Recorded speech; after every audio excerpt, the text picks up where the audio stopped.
सद्गुरु की कृपा हो जाए तो क्या नहीं हो सकता। सद्गुरु की कृपा जीवन बदलती है। सद्गुरु की कृपा ही जीवन में भगवान को लाती है। भगवान स्वतः ही नहीं आते, भगवान अपने आप नहीं आते। उनको लाने के लिए सद्गुरु का आश्रय होना बहुत जरूरी है। ऐसी सद्गुरुओं की ये भूमि और इसकी महिमा बीच बीच में स्मरण करते रहेंगे, बोलते रहेंगे, क्योंकि भूमि का अपना महत्व होता है। एक बार भगवान महादेव कहीं से जा रहे थे, माता पार्वती के साथ जा रहे थे, तो मैया ने देखा कि एक खाली जगह पड़ी थी, एकदम वीरान जंगल जैसा, और उस जगह को महादेव हाथ जोड़ के प्रणाम कर रहे हैं। तो माता ने पूछा कि प्रभु एक खाली जगह है, इस यहाँ तो ना कोई मंदिर, ना गुरुद्वारा, ना कुछ, क्यों प्रणाम कर रहे हो?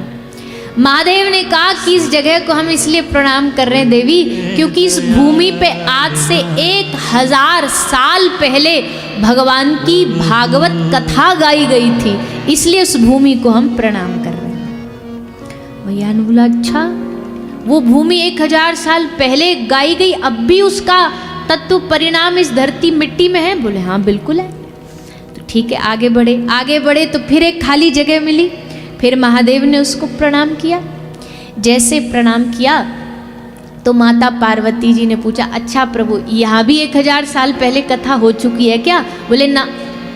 तो फिर इसको क्यों प्रणाम कर रहे हो? बोले इस जगह पर 1000 साल बाद भगवान की कथा होने वाली है, इसलिए इस भूमि को प्रणाम कर रहा हूं। यानी कि जो भूमि भगवान की कथा के लिए लिखी जाती है ना, आज लग रहा होगा हम, कई बार ऐसा होता है, बोले हम तो भैया परमिशन लेने गए थे, फलाने ग्राउंड की मिली नहीं, सरकार ने, गवर्नमेंट ने, प्रशासन ने परमिशन नहीं दी। पर असल में परमिशन प्रशासन ने कैंसिल नहीं करी, परमिशन कहीं और उसने पहले से दे रखी है कि इस जगह कथा होगी, ये वाली जगह पर, इस भूमि पर कथा होगी। वो स्थान, वो तारीख सब निश्चित होता है। हमें अचानक से देखने को मिलता है, पर अचानक कुछ नहीं होता। आप सब भी यहाँ अचानक नहीं आए हो। कई लोग ऐसे ही आते हैं भाई, कई बार हमसे लोग आके मिलते, बोले हम तो मार्केट जा रहे थे, रास्ता में बोर्ड देखा तो हम कथा में आ गए। अरे तुमने अचानक देखा, पर ठाकुर जी ने निश्चित कर रखा था कि इसको मेरी कथा में एक दिन जरूर भेजूंगा। भगवान पहले से निश्चित करके रखते हैं कौन कहाँ पहुंचने वाला है, ये सब। अच्छा, एक होता है भाग्य, प्रारब्ध, और एक होता है कृपा। भैया किस्मत ही खराब है। आधे क्या सारी दुनिया के लोग यही बात से रो, हमारा तो पता नहीं भगवान ने भाग्य कैसा लिखा है, जैसा भी लिखा है, पर उस भाग्य में अगर भगवान की कथा लिख दी है ना, क्योंकि कथा ही है जो हमें भगवान की याद दिलाती है, कथा ही है जो हमें भगवान से जोड़ती है, कथा ही है जो भगवान से हमारा मिलन कराती है। 7 दिन क्या करना, आज तो पहला दिन है ना, तो आज ज़्यादा हम कथा प्रसंग तो कल से शुरू होगा, आज तो पहला दिन है। तो पहले दिन टीचर क्या करता है, ज़्यादा गहराई वाली पढ़ाई पढ़ा दी तो कल से स्टूडेंट एक भी नहीं आएगा। बोले ये मास्टर जी तो बड़े टेढ़े, ऐसे टेढ़े कई बार मास्टर मिल जाते, बच्चा देख करके ही वो स्कूल जाना बंद कर देता। एक मास्टर ऐसा होता है, बेटा टॉफी लेगा, बेटा चॉकलेट खाएगा, चॉकलेट का लालच दे करके तब उस बेचारे को स्कूल आने की आदत डलवाते हैं। तो कथा के जो प्रवक्ता हैं ये बड़े चतुर हैं। पहले दिन तो बड़ी साधारण सी, वैसे हमें कोई ज्ञान की बात तो है नहीं कि कल से आपको कोई ज़्यादा ज्ञान बांटने लग जाएंगे, पर पहले दिन तो क्या होता है कि श्रोता थोड़ा सा जानता है भाई क्या व्यास जी कैसे हैं, व्यास जी थोड़ा जानते हैं भैया श्रोता कैसे हैं, बोर होके सुनने वाले हैं कि विभोर होके सुनने वाले हैं, सोने वाले हैं कि जगने वाले हैं, गाने नाचने वाले हैं कि एकदम गंभीर वाले हैं। तो पहले दिन तो ये एनालाइज चलता है, परिचय होता है, संबंध बनाया जाता है। और फिर 7 दिन क्या करना है? एक बार एक अंधा मित्र अपने मित्र से मिलने गया, जिसकी आंखें थी, एक अंधा था, उसको दिखाई नहीं देता था। तो अपने आंख वाले मित्र से मिलने गया। तो जैसे मित्र से मिला, बैठे।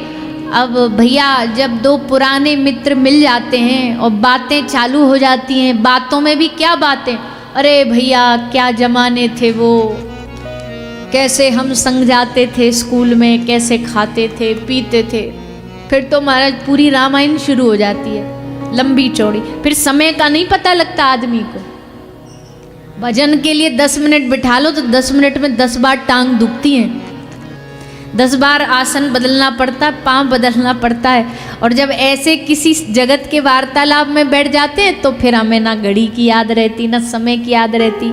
एक माताएं बहनें घर के बाहर झाड़ू लगाती लगाती अपनी पड़ोसन से कितनी देर खड़ी खड़ी बातें कर लेंगी। और जब वो कहेगी अरे बहन बैठ जाना, बैठ के बातें कर ले, तो कहे अरे नहीं बहुत काम पड़ा, मैं तो जा रही हूँ। और उसके बाद भी 1 घंटा बात कर लेती है।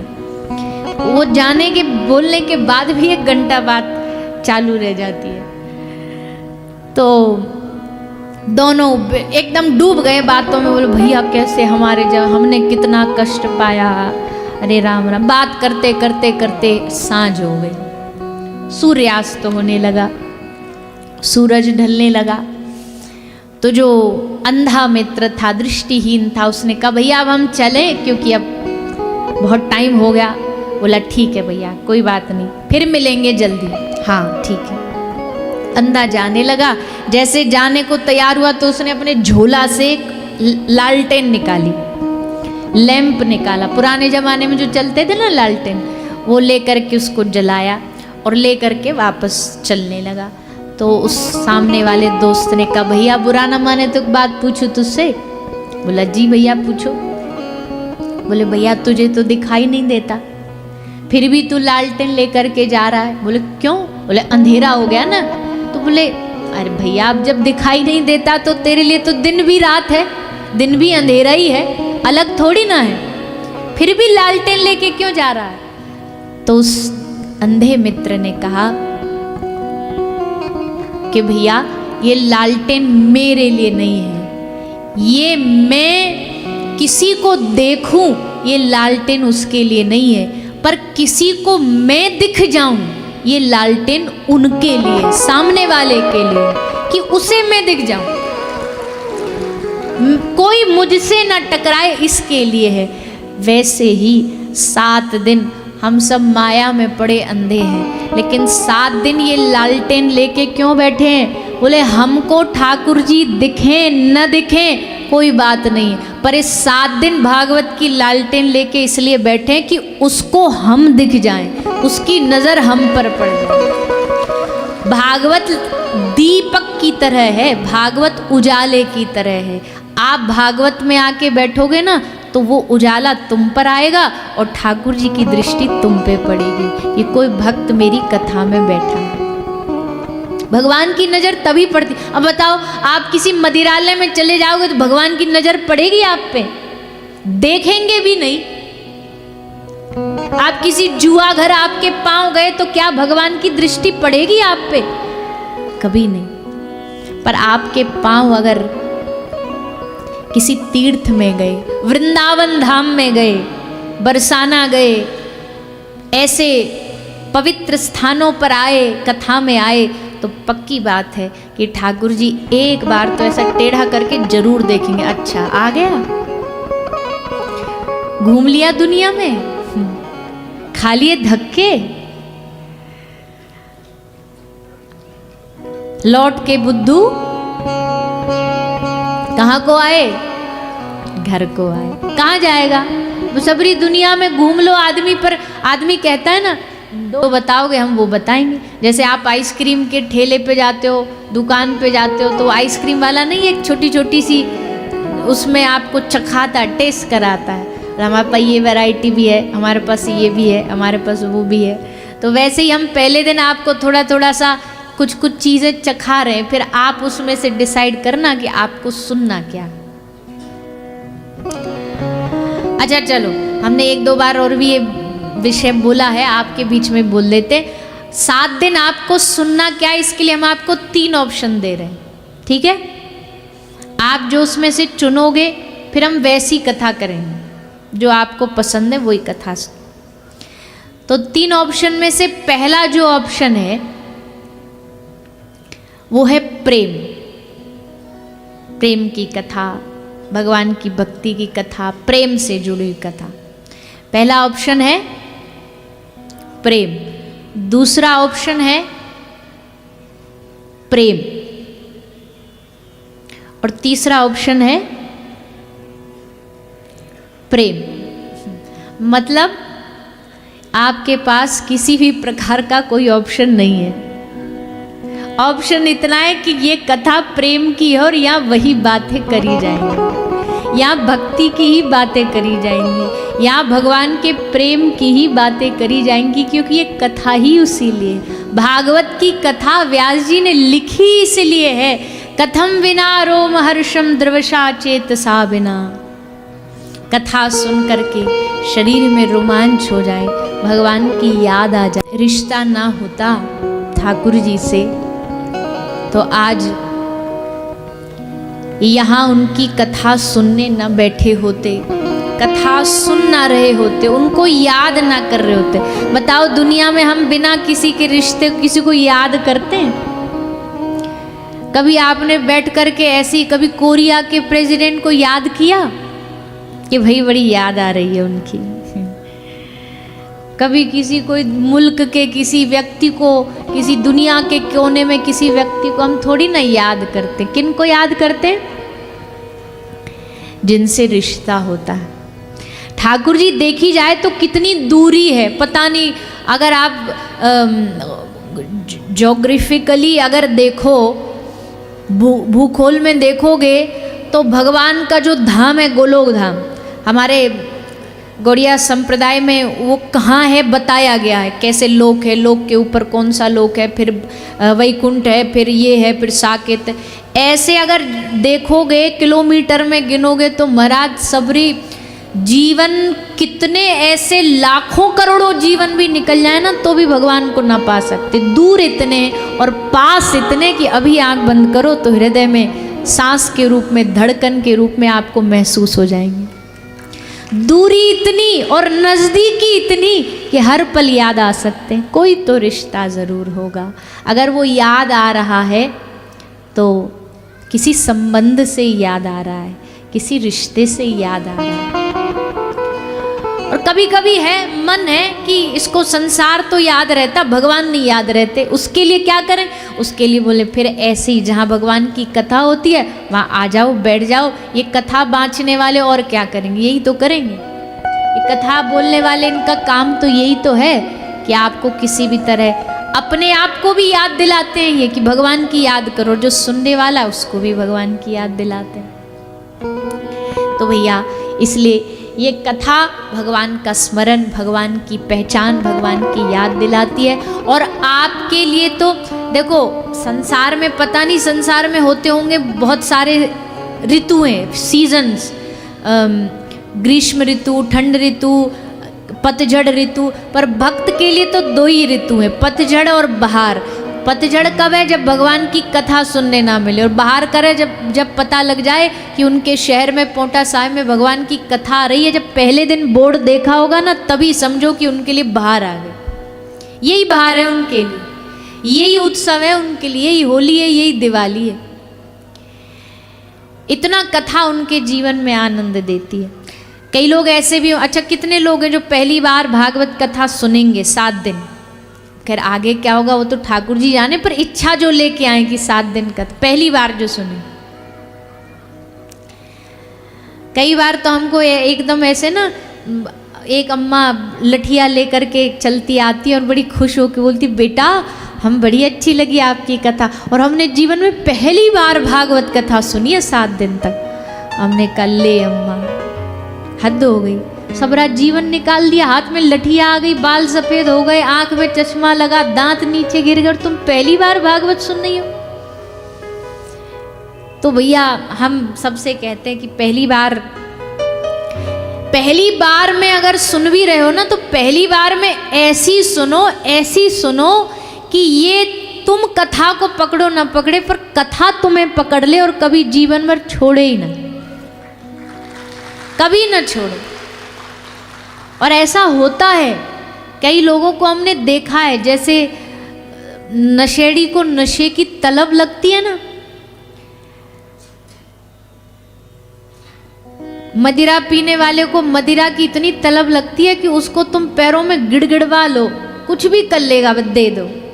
और नहीं तो वो नशे में इतना धुत बावरा हो जाता है, वो खांसी की दवाई पी लेगा घटक के, पूरी उसी को पी लेगा, बोल किसी भी तरह बस ये।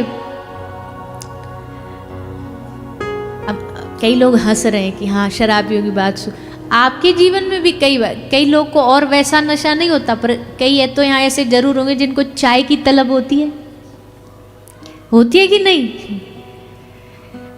अरे सर में दर्द हो रहा है बड़ी जोर का, थोड़ी चाय पिला दो। क्यों? ये कोई टैबलेट है कि चाय से दर्द ठीक हो जाएगा?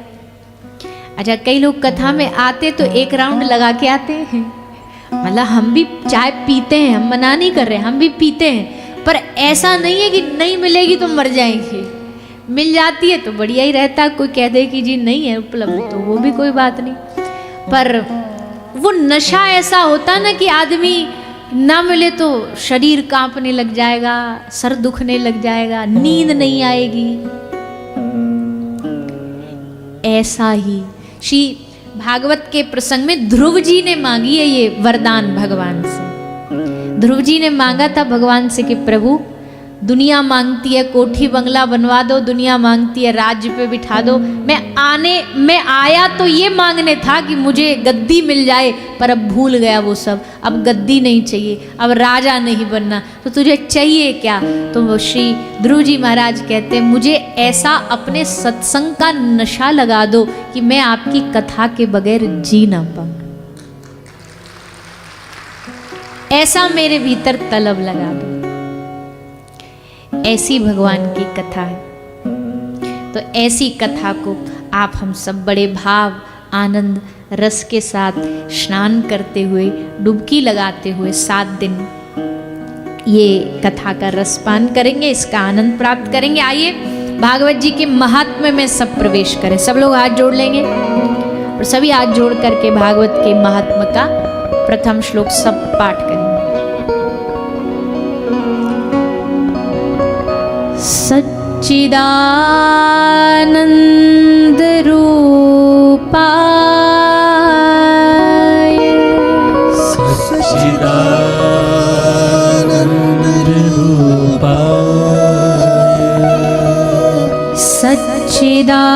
सच्चिदानंद रूपाय सच्चिदानंद रूपाय विश्वोत्पत्त्यादि हेतवे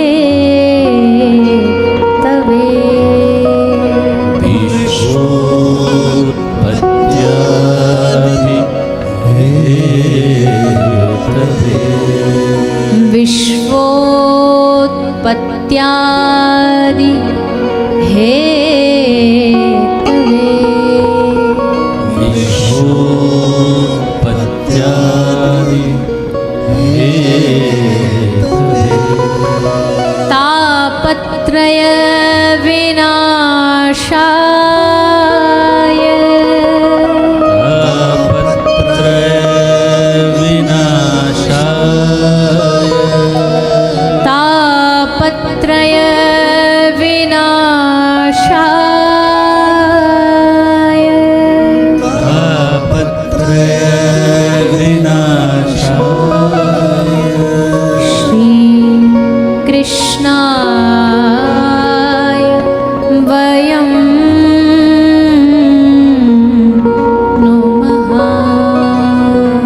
श्री कृष्णाय वयं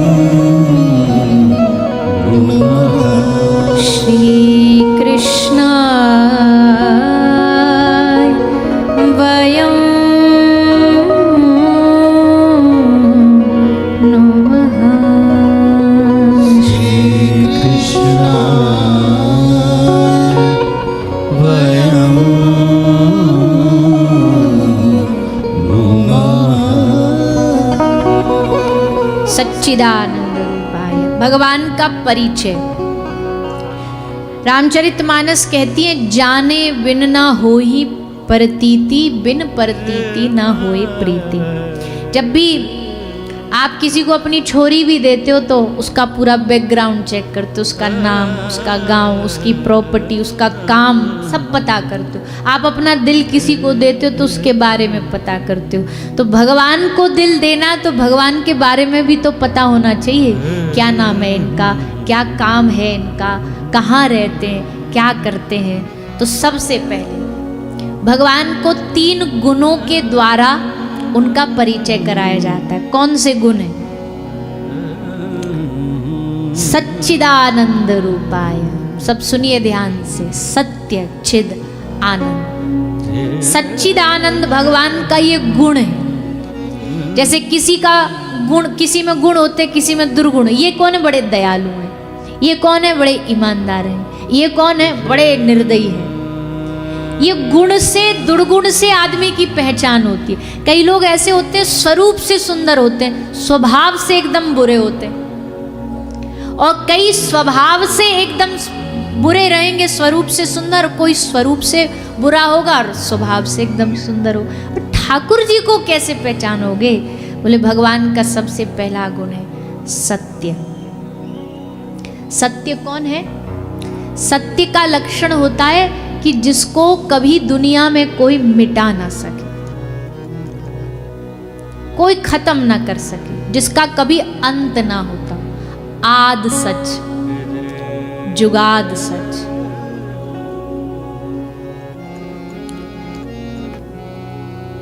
जो सत्य है, जो परम है, जिसका कोई अंत ना हो, उसको भगवान कहा गया। भगवान के जो लक्षण है, षड गुण संपन्न जो होता वो भगवान। सब कोई भगवान नहीं बन सकता। भगवान के जिनमें षड ऐश्वर्य संपन्न युक्त होगा वही भगवान। जो सत्य होगा वही भगवान होगा। अब इस दुनिया में कोई सत्य है? बोलिए ना। हम इंसान सत्य हैं? हमारी कोई गारंटी, कोई वारंटी आई है जन्म के साथ में? भैया आप एक कैलकुलेटर भी खरीदते हो ना, तो उसकी भी कम से कम 5-6 महीना की तो गारंटी वारंटी आती है साथ में। पर ये मनुष्य जीवन एक ऐसा जीवन है जिसकी कोई वारंटी साथ नहीं आती। एक 5 रुपया की ट्यूब भी खरीदोगे तो उस पर पीछे एक्सपायरी डेट लिखी होगी कि भैया ये इस डेट तक तो सही रहने वाली है, उसके बाद भरोसा नहीं। मनुष्य की एक्सपायरी डेट होती है कुछ? अच्छे खासे कहीं निकलते घर से काम से और पता चले रास्ता में टिकट कट गई, हो गया जय सीताराम। कोई एक्सपायरी डेट नहीं, कोई भरोसा नहीं। क्या भरोसा है इस जिंदगी का, साथ देती नहीं ये किसी का। सांस रुक जाएगी चलते चलते, समा बुझ जाएगी जलते जलते, दम निकल जाएगा रोशनी का, साथ देती नहीं ये किसी। तो मनुष्य जीवन तो सत्य हो ही नहीं सकता। हर रोज लाखों लोग मरते हैं, हर लोग लाखों किसी अपने को खोते हैं। इसलिए ये असत्य है, शरीर असत्य। चलो शरीर असत्य मान लिया, पर जिस शहर में हम रहते हैं, जिस प्रदेश में हम रहते हैं, हिमाचल प्रदेश, वो स्टेट तो सत्य होगा ही। जिस देश में हम रहते हैं वो देश तो सत्य होगा ही। हाँ कि नहीं? बोलिए ना। हाँ जी, वाह मैया। जिस राष्ट्र में हम रहते हैं, जिस देश में हम रहते हैं, वो भी सत्य नहीं है। क्यों? क्योंकि पहले नहीं था, आज है। महाप्रलय के बाद ये भी नहीं रहेगा। जिस धरती पर हम रहते हैं वो धरती भी सत्य नहीं है, क्योंकि एक दिन महाप्रलय आएगा, सब शून्य हो जाएगा, कोई कुछ भी शेष नहीं बचेगा। न मानव, न व्यक्ति, न वस्तु, न संसार, सब शून्य हो जाएगा। लेकिन सब शून्य होने पर भी बस एक ही बचेगा, एक बचेगा। और वो एक क्या होगा?